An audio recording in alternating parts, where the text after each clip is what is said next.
Hello? Mez Data, what's up? It's Fasm, and you're on the Fasm Creative Podcast. Hey, what's up, dude? How you doing? Chilling, man. Sweet. So, you want to get right into this interview? Yeah, let's do it. Awesome.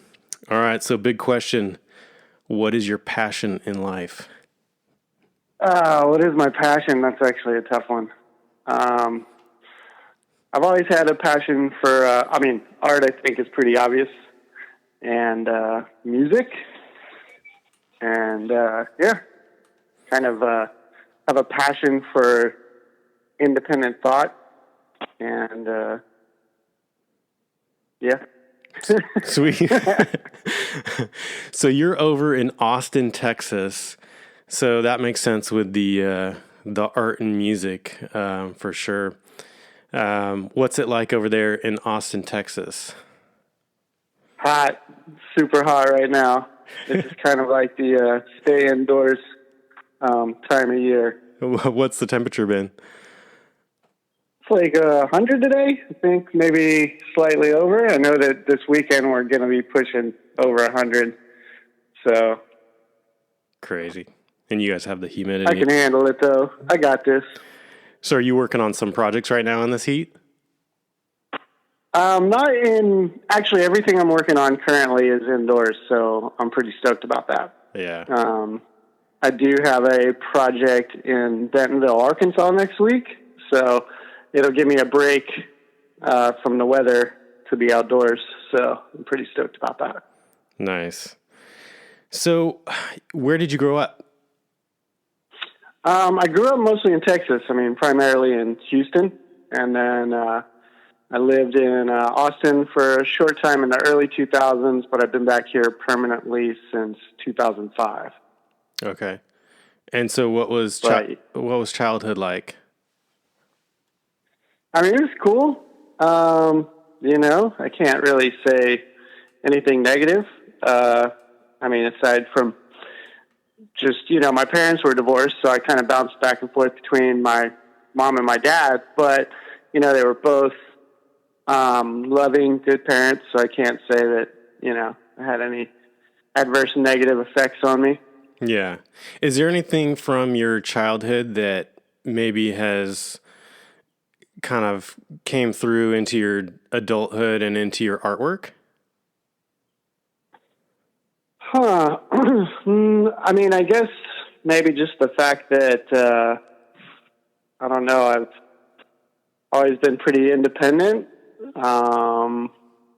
So, it's given me a lot of time to think and do art and things like that, which really hasn't changed much into adulthood. I like a lot of that time for me to kind of create and just be by myself and think and do what I need to do. Yeah, now that you say that, I don't see you doing a lot of collaboration with other artists. Is that kind of true or? Collaboration, yeah, I would say I don't really collaborate unless it's like on the graffiti tip, like painting with Krew and doing productions and stuff. Yeah. And then even then, I kind of treat my characters and what I do as like a piece. Yeah. Yeah. Or I just kind of try and do my thing, just like I feel like graffiti writers do their thing with their pieces. Yeah. That kind of makes sense. I could relate to that. So on the topic of crews, what crews do you represent? Time is Too Short out of California. No Bounds Krew, Texas. RWS, HAD, both Texas. Nice. HAD is actually kind of Midwest and all over. We've got dudes in Kansas City and kind of all over, but yeah. Awesome. So what projects are you working on right now? I've got a little mural to do for ICU in Bentonville, and really it's just kind of a pet project for the wall owner. We're doing like a American theme. It's going to be like an American flag and like an eagle and stuff, and so it's just a little concept I came up with based off of his recommendations. And then not last year, but the year before, I did a big mural in Gonzales, Texas, of Susanna Dickinson and her child, which were the only survivors of the Alamo. And so the person that commissioned me for that is having me come back just to add on to the wall to do more stuff. So I'm just going to be adding more elements on the wall just to kind of complete the wall a little bit. Because right now it's just her and the child. So, just kind of adding on to that. And then just some little, canvases and stuff at home for different clients. So. Yeah, and you do a lot of like canvas work or prints, I should say. I wish I did more. I feel like that's kind of lacking on my end, but, it's something I do enjoy doing, especially in August in Texas. So any projects on the future? I know you're coming to Domo Walls here in October in Modesto, California, but anything else exciting on the horizon? Any festivals? No, not that I can. We've got, there's going to be a Bun B show here in September that me and MBK Krew are painting at. So I'm kind of stoked about that because being originally from Houston, Bun B and UGK was always really big. Kind of grew up listening to those guys, so I'm kind of stoked to paint at that show. But yeah, I can't really think of anything crazy at the moment. Yeah, no problem. So what are some artists that inspire you? Oh man, artists that inspire me. It's kind of a big, there's kind of a broad range of things that inspire me and motivate me. Obviously growing up around graffiti, like a lot of the classics, and being kind of a character guy, I was always like really drawn to people like Mode 2. Yeah, totally. Mirror, Scribe, Saint, Mike Giant. But more personally, I like, I'm really influenced by like kind of the golden age of illustration, people like Norman Rockwell and J.C. Leyendecker. There's a guy the last couple of years that I've really been following hard named Kim Jung-ji. It's kind of an illustrator. Yeah. Nice. So if somebody was describing you, So I was trying to kind of rethink how to ask this question. So if somebody was kind of describing you and your artwork, how would they describe it? Like you're the guy that does or has done that one mural that is X. Like, how do you think people would describe you as an artist? I've always just been like, oh, you're the character guy. Like I would think like the cowboy characters, like that's what sticks out in my mind. Like, yeah, sort of these goofy old men, it's kind of, I would say like what I'm best known for is like that are kind of a meld between like cowboy b-boys, like cowboys and b-boys, right? Like caricature versus funk versus, like a hex style b-boy character mixed with, sort of illustration-y Mad Max or Mad Magazine sort of cartoon. Yeah. The third eye, yeah, always a big one.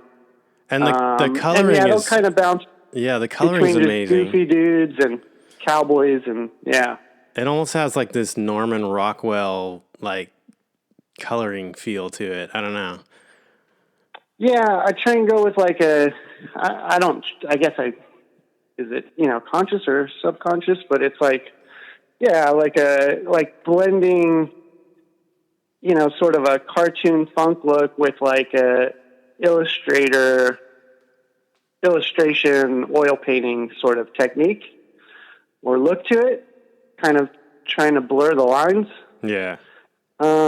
Between, like a classic character graffiti style and then like illustration and painting mixed with it. Yeah. Absolutely amazing. Go check him out. If you're listening to this and you haven't seen his stuff, please go check out Mez Data's work. Thanks, man. Is there any project that sticks out in your mind as far as like, that was such a blast, like that was so much fun painting that, or, something off the bucket list? That's tough because I don't know if I'm ever satisfied with what I produce. It's always like the next one, Yeah. But one that I actually like, I mentioned the Susanna Dickinson in Gonzales, Texas. I actually really enjoyed that one. For a couple different reasons. I mean, the process was fun. It was big. It was somewhat, kind of photorealistic-y style, which, I'll walk the line with it occasionally. But I think I enjoyed sort of with that one. I mean, the client was really nice, and gave me a lot of freedom. But, I did that one based on Gonzales, which is where Susanna Dickinson's from. And I just thought that story was really interesting about, her and the Alamo and the fact that that's where it's from. And, I enjoyed kind of being in the small town and just, painting with my headphones in and just peaceful. And it was nice. It was just a good experience all around. I really enjoyed it. Nice. Yeah, that's cool. Okay, so this next question is kind of a two-part question. What advice would you give, first of all, to a younger person, kind of like maybe in their teens, that wants to be a professional artist, muralist, graffiti artist, whatever, and then maybe like a 20-year-old or somebody who's still at it? Like, what advice would you give like a teenager, and then what advice would you give a 20-year-old? Okay. Yeah. I did hear a little bit of Bacon's interview, and I kind of had the same response, which is study and kind of learn the right way things are done, or the mechanics of art, rather. Because I guess it's kind of knee-jerking for some people to hear right way, because they think that art is whatever way you choose is right. But there are some fundamental things that are correct that later on, once you know those things, then you're able to kind of break those or your personality and technique will come through once you kind of learn these fundamental things. So to the younger artists, it would be to study, and try to do things from, for lack of a better word, a correct standpoint. Another thing I would tell younger people that I wish I would have heeded this advice when I was told is draw a lot of things that you don't want to draw. Your thing might be, like my thing is I like painting people a lot, but it's really beneficial to branch off and do sketches of like animals and plants and things like that, because it'll help you later down the line in ways that you didn't know they would. It also makes you stronger as an artist and in the way that you have to, again, kind of figure out the correct way to create these things. And then to somebody a little bit older, my advice would be to not worry so much about, quote unquote fame or money or any of that, or being popular or Instagram, and to really just do the work, because it'll come, as you do the work. If that makes sense. Yeah, totally. It's like what I'm hearing you say is like, learn how to do things by the rules first, and then later on you can break the rules.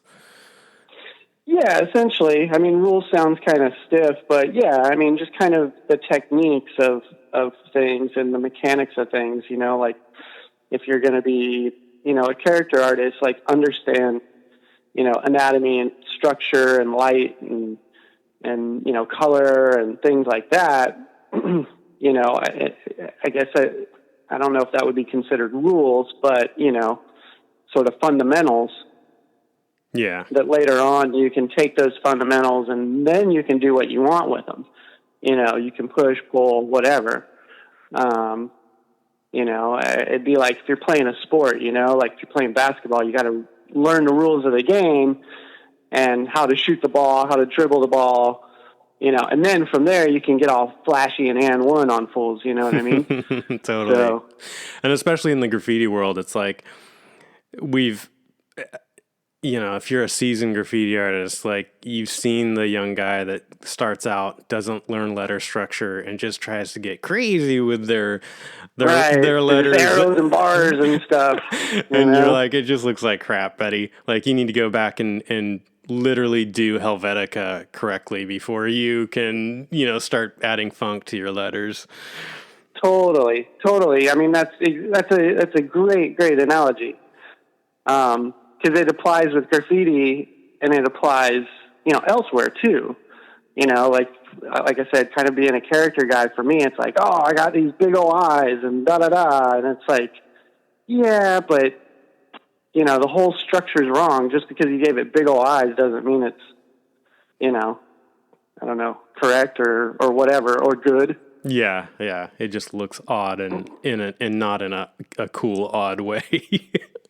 Yeah, this is something I've kind of said for a while, where I think the problem that a lot of younger artists have is they rely on bad technique. They say bad technique is their style. Yeah. Like it's like a crutch, you know what I mean? Like,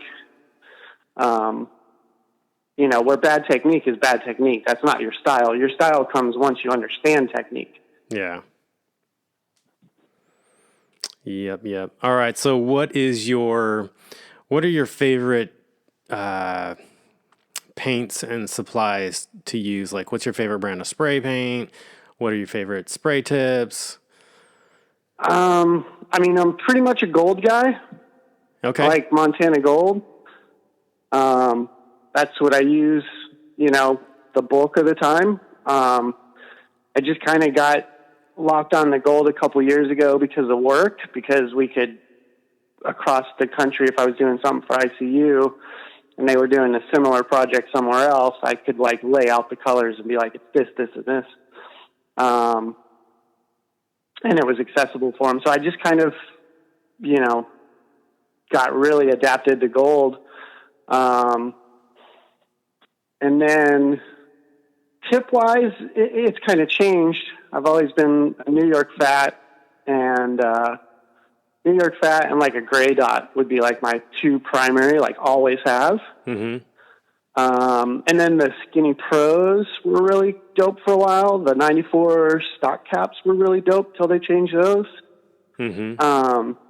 And now I'm actually like, within this year, I actually got turned on to the new Montana Green line, the level caps. Okay. And started enjoying those more and more now that I've used them a little bit more and more. And I'm like, oh, okay, I like this for this or this for this. So with those, I've kind of been like, every time I put in a paint purchase, I'm buying some of those, and I'm buying the level 1s, the level 3s, and the level 6. So is there 6 of them? And the level 6 would be Yeah. similar to like an Astro. Okay. Crazy. Yeah. And they're all green. They just they blend super smooth like an Astro does. Like they're super great for big fades. Uh-huh. Crazy. Well, cool, man. Thanks for doing this little interview. Last question would be, how can people see more of your art and possibly get a hold of you for work and stuff? The best way would be Instagram, though I don't post regularly or everything on there. Instagram's a good starting point. I am in the works of revamping my website. For some reason, it went down last year, and I didn't even know till somebody emailed me. So I just reinstated all that stuff. Now it's under construction. So until that's up, I would say Instagram, and you can DM me on Instagram if you want. And what's your Instagram? Oh, Mez Data. No probably important, underscores or anything. Can you spell it out? Mezdata. Cool. And One word. Where did that name come from? Well, I've been writing Mez since the mid-'90s, and Mez was kind of a joke on my last name, a misinterpretation, and I was like, oh, that's kind of a cool name for graffiti. I was trying to find a graffiti name at the time, and when I first started tagging. And then, it's always been Mez1, and I've been a DJ for, ever too, and I started playing, like, dub and dubstep music. It was kind of like, at the time, it was, like, super unknown, and it was really, like, obviously electronic version of dub music when it first kind of hit the scene. It's not what most people hear these days. But so I was kind of playing with a fun DJ name of Don Data, which was like play on Don Data. Yeah. And then I just melded the two, Mez and Data, and it just stuck. Nice. But it's funny, I'll still sign and do tags as Mez1 just because it's just been since 96. Yeah. But for art purposes, and I noticed there was kind of a stronger response when I took away the one and added the data. For some reason, I don't know, it just kind of resonated with people. But for me, it was a joke. It was just kind of playing with these names.